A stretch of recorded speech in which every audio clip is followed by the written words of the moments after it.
What are some horrifying history facts or events that most people don't know about? The Native American boarding school movement, popularized by the slogan "Kill the Indian, Save the Man," meant that thousands of Native children were rounded up, taken to boarding schools, had their hair and clothes changed, and were forced to speak only in English. Many people don't know that these kidnappings continued through the 1940s. My grandmother and her sisters were picked up on the school wagon in 1939 when they were playing outside, while their mom was gone. For weeks, she didn't know what happened to them or where they had gone. They had been taken to a boarding school. When one of my grandmother's sisters was caught speaking Cherokee at the boarding school, she was locked in the dark basement. Warning, where they stored a skeleton used for anatomy or disturbing to some audiences. She's still terrified of the dark almost 80 years later. My great-grandparents went through this. They were relocated to Indiana. Oddly enough, all of my great-grandparents were Sioux, and were relocated around the same time. Ended up marrying one another and kept the bloodlines going. Here I am, 100 years later, and golden brown and delicious. My cousins and such are mixed, but both of my parents are 100% native, as with me. I stand out at family gatherings beside my cousins. It's hilarious. The Franklin expedition in 1845 to find the Northern Passage, which would be a faster route when traveling and freighting cargo across the Northern Hemisphere to Asia and China. The ships got caught in the ice and therefore stuck there forever. The crew turned to cannibalism as a way to survive in the cold and stayed on the lower decks of the ships, where they'd eventually get very sick because of malnourishment. One of the ships were named Terror. Ironically, there's a book about it which of course puts in some supernatural elements to the story. I however think the real story is creepy in its own right. Imagine being stuck in the ice, it's cold as fuck everywhere, there's no food left and the nights are very dark. AMC is making it a series as well, named after the ship, the Terror. It's directed by Ridley Scott, so it's bound to be unnerving. You forgot the grimmest part. None of the decisions they made mattered anyway. They were all as good as dead since their drinking water was spiked with toxic levels of lead. When Genghis Khan besieged Nishapur in 1221, in modern-day northeastern Iran, his son-in-law, Taku Shah, was killed. He asked his widowed daughter how the defeated city should be punished, after they surrendered. She ordered that everything be killed within the city. Not just people. Everything. Almost every person, cat, and dog was beheaded, and their skulls were reportedly stacked into pyramids. It should be noted Nishapur was among the 10 largest cities of its time. Nishapur still exists, but had to be completely rebuilt. The old city ruins are known as Koandaj, and are south of the modern city. The Spanish flu killed between 17 million to 50 million, and possibly as high as 100 million people in the 1920s, making it the second deadliest pandemic in the world after the Black Plague. Scientists dubbed it the Forgotten Flu because it quickly faded from public consciousness due to its spread coinciding with the end of the First World War, the spread of other diseases, and censorship to retain war morale. The Spanish flu also didn't originate from Spain. Its first reported case was actually in the US. However, neutral Spain was one of the few countries openly reporting about the disease at the time, making the country seem like the epicenter of the disease. The Suffragist Night of Terror, November 15, 1917, where 33 women fighting for the right to vote were picked up from in front of the White House and put in prison. They suffered beatings, being forced to stand/hang all night with their hands tied above their heads, being thrown around and smashed into iron furniture, and humiliation at the hands of guards. One woman was knocked out after having her head bounced off an iron bench, and her cellmate became so distraught, under the impression the unconscious woman was dead, that she suffered a heart attack. She was denied medical care until the next morning. These women were picked up off the street and thrown in jails where they were abused with no access to counsel. All because they dared ask Woodrow Wilson to allow them to vote. At the reconsecration of Tenochtitlan, the Aztecs sacrificed 80,000 men, women, and children in just 4 days. Yeah, the reason the conquistadors conquered the Aztecs with only a few hundred men was because pretty much all the native tribes absolutely hated the Aztec and had been horrifically brutalized by them for years. They misled Aztec forces into ambushes, guided conquistadors through hidden jungle paths to avoid Aztec armies that outnumbered them 10 to 1, and pretty much as soon as word spread of the conquistadors beating the Aztec in battle, local tribes rose up in mass revolts, joined the conquistadors and converted to Christianity. I guess symbolically drinking the blood and eating the flesh of the Christian god was a much better deal than having their own hearts cut out to appease the Aztec gods. The Aztec were massive dicks, and the second anyone showed up who could realistically challenge their power, everyone turned on them. Engineers advised NASA to postpone the launch of the Space Shuttle Challenger, due to concerns about the O-rings in the solid rocket boosters at low temperatures. They were overruled, largely because the next launch window wasn't on a school day, and having students watch the first teacher launch to space was big PR goal. As everyone knows, that launch failed because an O-ring in one of the SRBs failed. An attempt to spread a pseudo-Christian kingdom in China, Taiping Rebellion, in the 19th century led to more deaths than World War I. Could you expand? I'm studying Chinese history at school and I'm amazed I've never heard about the Taiping Rebellion death toll. Crazy guy in South China meets Christian missionaries. Decides Christianity is cool, but needs some spicing up. Decides he is brother of Jesus. He's charismatic as fuck, converts some more people. Eventually form an army, which converts more people. Pretty soon fights with the Chinese government. War in China pretty much means kill everyone you meet, even if they aren't soldiers. Rebels are led by decent generals. Chinese Gov army led by idiots. Probably one of the most sloppily fought wars in history. Seriously, look it up. The soundtrack could be yakety sax played on a pile of baby skulls. Eventually the rebels lose too many men and are basically wiped out. The end. JFK had an older sister named Rosemary who was hidden from the world. When she was born, their mother had a difficult birth that affected Rosemary's development. She had some behavioral challenges, but instead of working with her and trying to help, their father had, adult, Rosemary lobotomized and then tucked away in an asylum. Without telling his wife or adult children. Happy ending, kinda. The siblings found out what happened and rescued her from the asylum and had her live with them. She was a beloved aunt to all the Kennedy children and grandchildren before passing.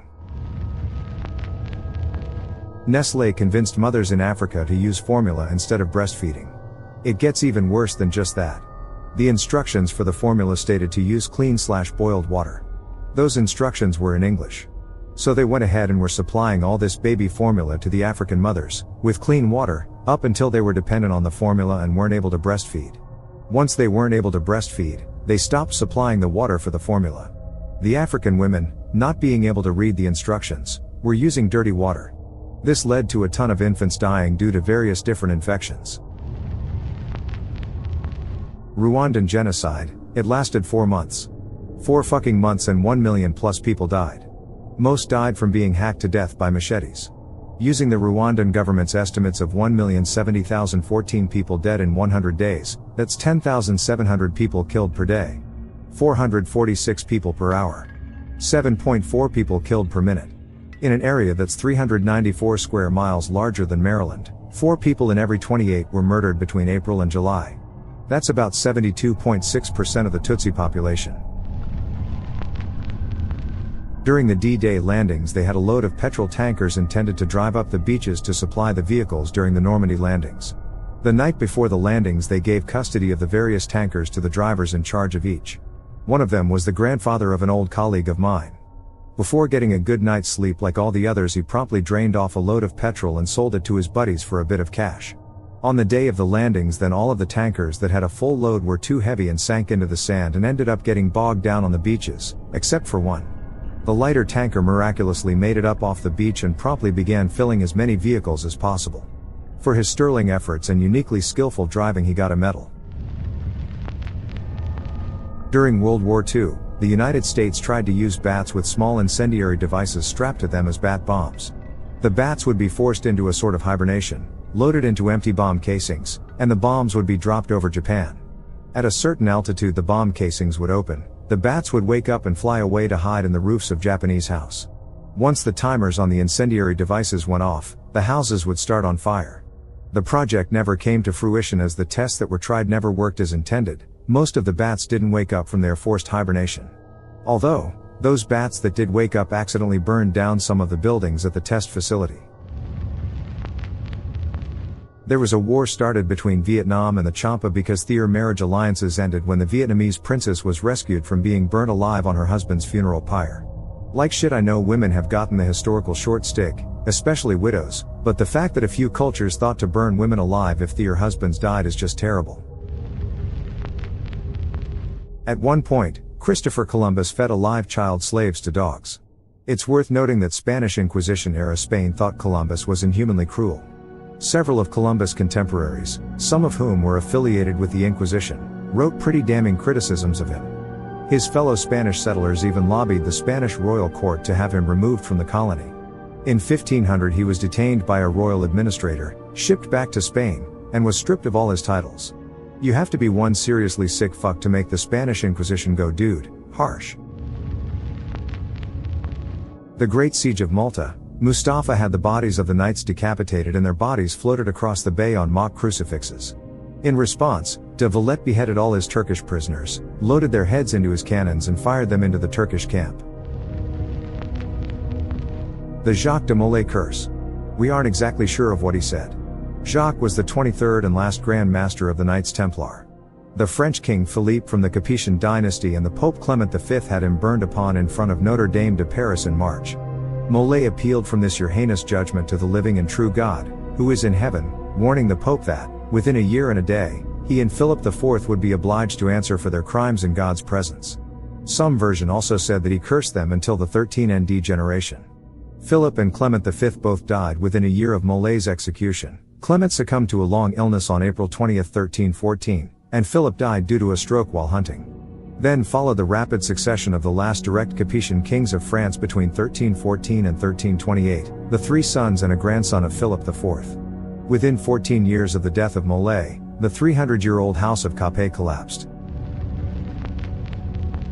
Gilles de Rais was a French lord and knight in the 15th century who was a companion in arms to Joan of Arc and who had a major impact on French victories during the late period of the Hundred Years' War, including in the victory at the Siege of Orleans. For his part in the war effort he was made Marshal of France, after which he took an early retirement. Well, turns out his favorite retirement hobby was murdering children. Being that nobility could pretty much act with impunity at this point in time in Europe, he was only found out because the church started investigating him due to an unrelated dispute between de Rais and a local bishop. The clergy discovered that de Rais had been carrying out occult-worshipping fueled atrocities committed on more than 100 children. He was hanged for his crimes shortly thereafter. King Leopold II of Belgium 1902. Responsible for millions of deaths in the Belgian Congo, and had little black boys' hands cut off for not producing enough rubber. For anyone wondering if this history is being whitewashed in Belgium, it's not. We are taught this stuff in history class without censure. Pretty much all Belgians are aware of this historical fact. Should also add that this stuff happened when Congo was still Leopold's private property. After this stuff came to light, he had to give up Congo to the Belgian government. The vast majority of France's 80,000 inmates at the infamous Devil's Island prison camps never made it back to France. Many inmates, even after serving their sentence, were forced to stay in French Guiana to pay for their prison stay. The Bath School disaster in Michigan. In 1927, a man by the name of Andrew Kyo lost a seat for a treasury position. In retaliation, he blew up a school and killed quite a few children and some staff. He was an electrical engineer, and suffered a head trauma that may have caused his insanity. Kyo's story is even sadder than that. He murdered his family before detonating the bombs at the school. He then blew up his truck with him in it. First major murder-suicide. I've read that the school was targeted because the taxes raised to pay for the school had resulted in Kyo defaulting on his mortgage. It did not get much press because Lindbergh crossed the Atlantic 3 days later. There was also no trial to write about because the perpetrator was dead. That in 1961, the U.S. almost accidentally nuked Goldsboro, North Carolina. A B-52 carrying two 3-ish megaton bombs took off out of the Air Force Base there, but the plane was leaking fuel. The pilot ordered everybody to eject and the plane broke apart before impact.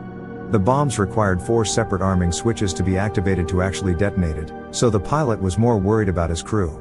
5 made it, but sadly 3 still died either in the crash or in the ejection. The bombs both hit the ground with only very minor damage and, obviously, did not detonate. However, upon recovery somehow one bomb had 3 of its 4 arming mechanisms activated. One simple, low-voltage switch was all that kept a bomb roughly 250 times stronger than the one dropped on Hiroshima from going off in North Carolina.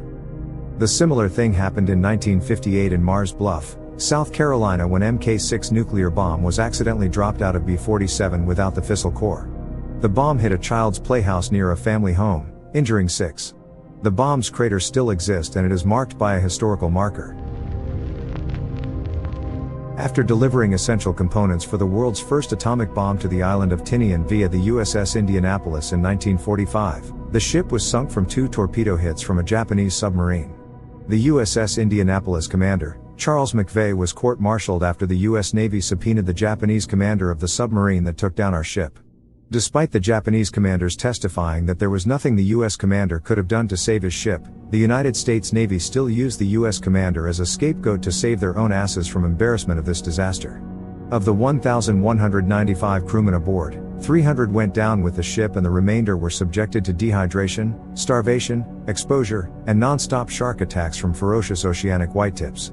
Commander McVeigh saved hundreds of lives, yet still was subjected to deplorable humiliation by our irresponsible U.S. Navy. Charles McVeigh committed suicide in his Connecticut home in 1968. That one time Russia set up a Mad Max cannibal hell world on a random island in Siberia. From the wiki, the Nazino tragedy was the mass murder and mass deportation of around 6,700 prisoners to Nazino Island, located on the Obi River in West Siberian Krai, in May 1933. Sent to construct a special settlement and to cultivate the island, the deportees were abandoned with only scant supplies of flour for food, little to no tools, and virtually none of the clothing or shelter necessary to survive the harsh Siberian climate. Conditions on Nazino Island deteriorated quickly and resulted in widespread disease, violence, and cannibalism. Within 13 weeks, over 4,000 of the deportees had died or disappeared, and the majority of the survivors were in ill health. Those who attempted to leave were killed by armed guards. In 1989, an eyewitness reported to Memorial, 24. They were trying to escape. They asked us, "Where's the railway?" We'd never seen a railway. They asked, "Where's Moscow? Leningrad?" They were asking the wrong people. We'd never heard of those places. We're Ostayaks. People were running away starving. They were given a handful of flour. They mixed it with water and drank it, and then they immediately got diarrhea. The things we saw. People were dying everywhere. They were killing each other. On the island there was a guard named Kostya Venikov, a young fellow. He was courting a pretty girl who had been sent there. He protected her. One day he had to be away for a while, and he told one of his comrades, "Take care of her," but with all the people there the comrade couldn't do much. People caught the girl, tied her to a poplar tree, cut off her breasts, her muscles, everything they could eat, everything. They were hungry, they had to eat. When Kostya came back, she was still alive. He tried to save her, but she had lost too much blood. The British Pet Massacre. In 1939 in the United Kingdom over 750,000 pets were killed in preparation for food shortages during World War II. Many pet owners, after getting over the fear of bombings and lack of food, regretted killing their pets. The book The Great Cat and Dog Massacre tells about it from a historical perspective. March 1942, only 20% of Holocaust victims had been killed and 80% were still alive. 11 months later it was the opposite. I know people know about the fatality rate, but nobody really grasps how quickly it happened. The thing that blows me away is that there are still fewer Jews now in 2022 than prior to Hitler's rise to power. The man who weaponized chlorine gas and later Zyklon B was Jewish. He was, to put it lightly, pretty fucking stoked about their potential uses post-World War I. Man, was he a tragic, ironic figure. What a life. He was utterly desperate to fit into German culture and be thought of as patriotic, going so far as to convert to Christianity in order to prove his patriotism in a time of increasing antisemitism. He wound up winning the Nobel Prize for his work with ammonia/chlorine after World War I, but it was a pretty hollow achievement as his first wife committed suicide during the war, because of her disillusionment with having to give up her career in science to raise their family, and because of the military direction her husband's work took, and because shortly after he won the Nobel Prize, he was barred from even entering the research facility on the basis of being ethnically Jewish. He died not long after his career came to a screeching halt. For the record, he died of a heart attack before World War II and therefore before their uses on the Jewish population. He was also friends with Albert Einstein, who said of him, "Haber's life was the tragedy of the German Jew, the tragedy of unrequited love." Ash from the Dachau concentration camp snowed onto the people in Munich. This was during the summer, and no one batted an eye that there's really no reason for ash to be snowing down on them in the middle of summer. They later tried to claim they had no idea about what was going on at Dachau. Yeah, you did. I have to have sympathy with some of these people. If your choice was between ignoring the fact you're walking through human remains flakes or having you and your loved ones potentially contribute to those flakes, what are you going to do? Mexican here. You will never be taught in our history books about the Maclean-Ocampo Treaty. Mexico was in the middle of a civil war, and the government of Benito Juarez signed a treaty in which they basically sold in perpetuity the right of passage through Mexico to the US, for both commerce and troops, in exchange for $4 million to finance the fight against the conservative faction in the Reform War. It also gave the US the right to all benefits derived from that passage and trade, the right to military intervention in case of any threat to passage, and banned Mexico from creating similar treaties with any other country. It wasn't ratified by the US government because they were afraid that it would favor Confederate states. This was shortly before the American Civil War, so Juarez was almost selling our sovereignty to the US, in exchange of financing his side on that Civil War. It doesn't appear in our history books because Juarez is treated as our particular version of Jesus Christ and he never did anything wrong. Most people associate the term final solution with the Holocaust, but it was originally used to refer to the extermination of Native Americans. The United States government came extremely close to wiping out one of their most precious resources, the buffalo, which Native Americans used not only for food, but for its skin, bones and ligaments which were made into useful goods as well. The numbers went from the millions to the hundreds at one point. Massacres of families at Wounded Knee, Sand Creek, and dozens of other locations were utterly unprovoked and simply cruel. Tribes were forced from their land and had to endure brutal death marches to reservations in unfamiliar territory, often crammed next to enemy tribes. The Cambodian genocide killed an estimated 1.5 to 3 million people between 1975 and 1979. I worked for a Cambodian family that had fled during the Rouge. It's a special kind of WTF when you hear first-hand account of babies hanging from trees. Your story reminded me of the horribly tragic life of Heng S. Ngor, a famous Cambodian actor who is most known for his role as Cambodian journalist and refugee Dith Pran in The Killing Fields. For a quick bit of context, the Khmer Rouge, when it seized control of Cambodia, violently apprehended and slaughtered anyone considered to be intellectuals, that is, basically anyone who had some form of formal schooling or training, or even people who seem intellectual, such as people who wear glasses. Teachers, doctors, etc. Ngor was a trained medical doctor, specializing in gynecology, meaning that he had to go to great lengths to conceal his knowledge in order to avoid death. Ngor and his pregnant wife were rounded up by the Khmer Rouge and placed in a concentration camp, where tragedy reared its head in the ugliest way imaginable. When it came time for Ngor's wife to give birth, the worst possible complication happened. She couldn't give natural birth and needed a C-section. Although in the horrible conditions of the camp, Ngor could have theoretically done a C-section, which would have at the very least saved his child, and possibly his wife. Instead, he was forced to watch his beloved wife and child die, even though he had all the training he needed to do the C-section. Why? Though it could save his family from immediate death, it would have outed Ngor as an intellectual. That revelation would have very likely been followed up with a swift execution of him and his family. Unfun fact number 2, years after finding asylum in the US, Ngor was murdered. Why? Apparently, he was murdered in a robbery gone wrong when he refused to provide his robbers with a locket that he had on his body.